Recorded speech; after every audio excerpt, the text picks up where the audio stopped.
안녕하세요. 황녀의 싸다가 토크 시간입니다. 네, 오늘의 황녀 사연은요. 홀 시어머니의 아들 며느리의 애틋한 마음과 그 시어머니를 많이 사랑하는 어느 한 며느리분의 사연입니다. 사연을 읽기 전에 구독과 좋아요 많은 공유 부탁드릴게요. 지방에서 혼자 농사를 지으시며 사시는 시어머니가 저희 집에 올라오셨습니다. 저는 지금 결혼한 지 5년이 되었지만 저희 시어머니께서 저희 집에 오신 건 결혼 초 한 번 빼고는 이번이 처음입니다.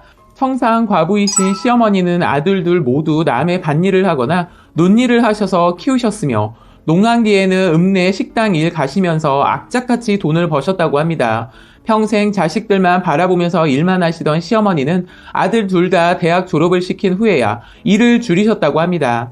결혼 전 제가 처음 시댁에 인사차 내려갔을 때 어머님께서 그러셨어요. 고생도 한번 안 해본 서울 아가씨가 이런 집에 와보니 얼마나 심란할꼬. 집이라고 말하기도 민망하네. 가진 거 없는 우리 아랑 결혼해준다고 해서 고맙데이? 라고 하셨어요.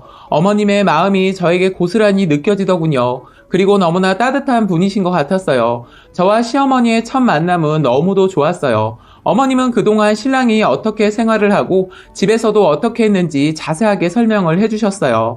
먼저 장남인 남편과 시동생은 지방에서 알아주는 국립대를 나왔으며 군대 시절을 빼고는 내내 과외 아르바이트를 해가면서 등록금까지 보탰다고 합니다. 그러면서 용돈도 스스로 벌어서 해결했다고 하네요. 주말이나 방학에는 농사짓는 어머니를 도와드리느라 농사일 때문에 연애는커녕 친구들과 제대로 어울리지도 못했다고 하더라고요. 그렇지만 주변에 늘 남편이 좋다는 친구들과 후배들이 줄줄 따랐다고 해요. 그렇게 둘 다 대학 졸업을 마치고 남편은 서울로 취업을 해서 올라왔는데 거기 회사에서 저를 만났습니다. 저는 처음 신랑을 봤을 때 서글서글한 외모에 건강하게 그을린 얼굴빛이 좋았던 것 같아요. 그리고 무엇보다 건강하고 밝은 성격이라 그런지 회사에서도 남편은 늘 사람들 사이에 있었습니다. 저도 그 중에 한 사람이었는데 자연스럽게 그 사람을 좋아하게 됐죠. 저는 남편에게 좋은 호감이 있어서 제가 먼저 고백을 했습니다. 그런데 신랑은 저의 고백을 받고 많이 망설이더라고요.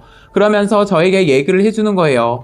나는 가진 거 없는 몸뚱이 하나뿐인 사람이야 라고 말하는데 저는 이미 남편을 사랑하게 된 후였기 때문에 남편 말은 들리지도 않았습니다. 참고 초려 끝에 남편은 저를 받아주었습니다. 그리고 저는 남편의 집에 대한 어떤 정보도 없이 남편을 저희 집에 무작정 데리고 갔습니다. 저희 친정 부모님들은 남편의 외모와 직업 때문에 반겨주었지요. 그런데 신랑 집이 지방이고 어머니가 농사를 지으신다고 했을 때는 엄마 얼굴이 어두워지더군요. 그리고 신랑이 지금 당장 가진 거라고는 월세, 원룸, 보증금과 얼마간의 저축이 전부 다라고 했더니 아빠가 담배를 피우시더군요. 부모님들이 탐탁지 않은 표정과 행동을 하자 그것을 보고 있던 신랑이 갑자기 말을 하더군요. 어린 나이에 아버지가 돌아가셔서 아버지 얼굴도 모르고 자랐지만 지금까지 저희 어머니께서 허리 한번 못 펴시고 저희 형제를 위해 평생을 밭에서 엎어져서 살아오셨습니다. 제가 어머니께 그런 것을 배운 덕분에 어디 가서도 절대 영은이 굶겨 죽이지 않을 자신이 있습니다. 부모님 마음 압니다. 공주처럼 고이 키우신 딸 고생문이 훤하다고 걱정하시겠지만 영은이 대한 저희 사랑뿐만 아니라 열심히 당당하게 살 각오가 되어 있는 제 결심, 이것만은 높이 사주셨으면 합니다. 라고 말하자 저희 친정 부모님들도 그런 신랑이 믿음직해 보였던지 결혼을 허락해 주셔서 저희는 그렇게 결혼을 했습니다.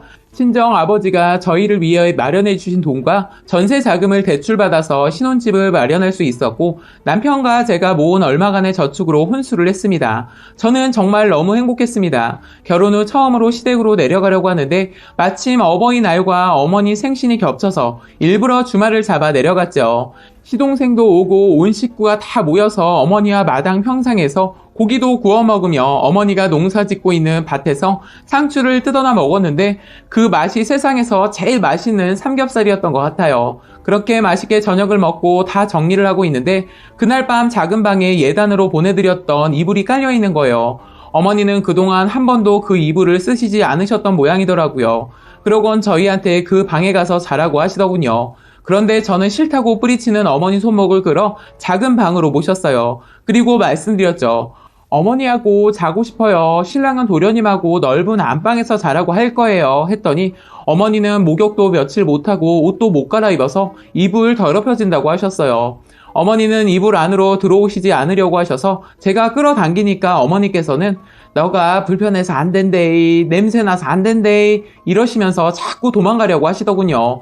그래서 그런 어머니께 소주 마시고 싶다고 하니까 어머님이 함께 소주를 먹어주었어요. 어머니가 찢어주시는 김치가 너무 맛있어서 소주를 저도 모르게 홀랑홀랑 비우고 그만 저는 취해 잠들어 버렸네요. 자다 목이 말라 깨어보니 저는 이불 한가운데 대자로 누워 자고 있고 어머니는 겨우 머리만 요에 얹으신 채로 방바닥에 쪼그리고 주무시고 있는 거예요. 어머님 깨실까 슬쩍 팔을 잡아 요 위에 끌었더니 야야 고운 이불 더럽혀진대 냄새 밴대 이러시더군요. 그래도 저는 상관하지 않고 어머님을 이불에서 주무시게 했죠. 어머니께 말씀 안 드렸지만 사실 어머니에겐 냄새가 났습니다. 정말 저희 친정 엄마에게 나던 화장품 냄새 닮은 엄마 냄새가 아닌 뭐라고 말할 수 없는 부뚜막 냄새 같은 흙냄새, 그런 냄새가 나는데 저는 그 냄새가 좋아서 내려갈 때마다 어머니와 함께 잠을 잡니다. 이제는 어머니께서 손주와 주무시고 싶다며 저를 밀쳐내지만 아직까지 악착같이 어머니 한쪽 옆자리는 저입니다.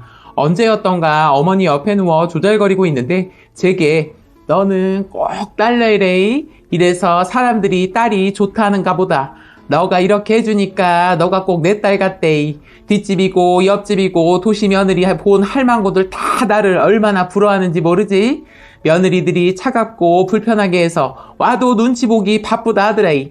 내도 너가 처음 우리 집 인사 왔을 때는 혹시나 너가 불편하진 않을까, 우리 집이 싫다 하진 않을까 걱정을 했던지 그때 내 심정 말도 못한대이. 근데 당연한 거 아닌가 싶다. 그런데 너가 이렇게 하니 너무 고맙대이. 이래서 딸이 좋다는갑다. 나는 너가 이래 딸처럼 대해주니 좋다. 뭐 딸 없어도 되지만 너는 꼭 딸 나래이 하고 말하시더군요. 잘하지는 못하지만 살갑게 대하는 저를 어머님이 이뻐해 주셨어요. 이렇게 저와 어머님 사이는 너무 좋습니다. 그나저나 시골에 혼자 계시는 어머니가 늘 걱정이었는데 결국 사건이 터지고 말았습니다. 어머니께서 상을 들고 방에 들어가시다 넘어지셔서 다리가 부러지셨다고 해요. 가뜩이나 퇴행성 관절염이 심했는데 그런 다리이다 보니 상태가 많이 안 좋으신 모양이더라고요. 우선 도련님이 있는 대구 병원에 입원을 하셨는데 노인이라 뼈도 잘 안 붙는다고 철심도 받고 그렇게 수술하고 3개월을 병원에 계시다가 지난주 퇴원을 하셨습니다.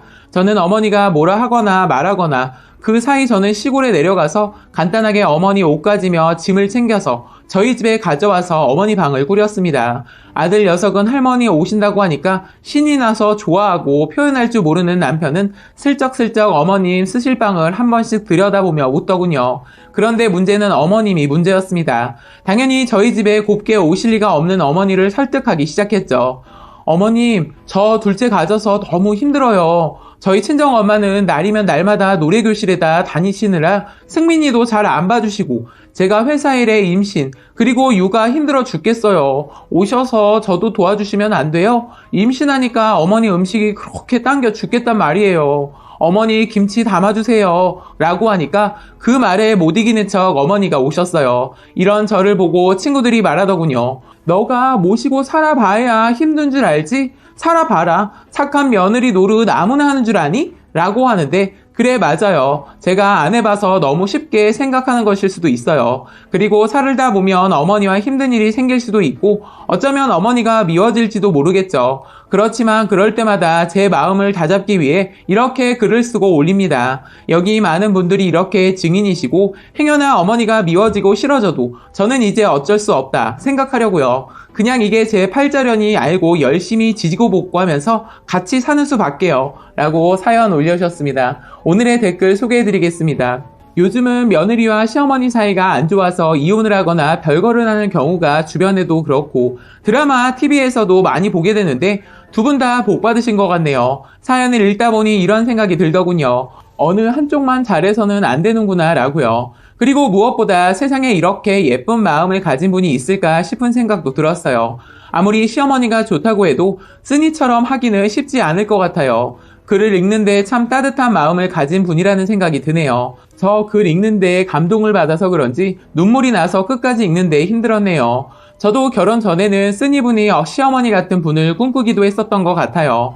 말 한마디 한마디 정을 듬뿍 담아서 말을 해주는 그런 어머니를, 그리고 따뜻한 분은 보고만 있어도 좋은 분 있잖아요. 그런 분을 상상했던 것 같아요. 그런데 저는 정말 여장부 같은 시어머니를 만났는데 제가 감당하기에는 너무 버거우신 분이셨던 것 같아요. 신혼 때만 해도 제가 많이 여리고 순해서 모든 게 힘들고 무섭고 해서 도망가고 싶었는데 지금은 10년이라는 세월 동안 살고 있네요. 쓰니님 앞으로도 좋은 일만 있길 바라겠지만 혹시라도 힘든 일이 있어도 쓰니님은 지혜롭게 잘 이겨내실 거라 믿습니다. 그리고 남편분께 많은 힘이 되어주지 않을까라는 생각도 드네요. 라고 댓글 소개해드렸습니다. 오늘의 사연과 댓글 여기까지였고요. 많은 공유와 여러분들의 생각이나 느낀 점이 있다면 댓글로 표현해보시기 바랍니다. 맨날 싸우고 지지고 볶고 하더니만 진짜 간만에 감동을 받았네. 마음이 따뜻하다. 울 뻔했어.